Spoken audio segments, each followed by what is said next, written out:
नमस्कार. आपण पाहतात BM मराठी न्यूज चॅनल. बातमी महाराष्ट्राची. बातमी आहे बीडमधून. गेवराई तालुक्यातील टाकळवण या गावामध्ये सदरील पुलावरून सिंदफणा नदी वरून ओसंडून लागली आहे.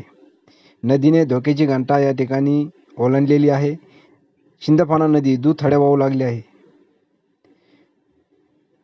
या नदीच्या आजूबाजू असलेल्या गावांना या ठिकाणी सतर्क राहण्याचा इशारा या ठिकाणी देण्यात येत आहे. रात्री झालेल्या संततधार पावसामुळे या ठिकाणी नदीला महापूर आला असून आसपासच्या गावांचा या ठिकाणी संपर्क तुटला आहे. तरी सदरील गावांचे टाकळवण आणि आजूबाजूच्या सिंदफणा नदीच्या बाजूला असणाऱ्या गावांना या ठिकाणी सतर्कतेचा इशारा देण्यात येत आहे. नदीने पाण्याची पातळीची मर्यादा ओलांडली आहे. त्यामुळं नागरिकांनी सतर्क राहावे.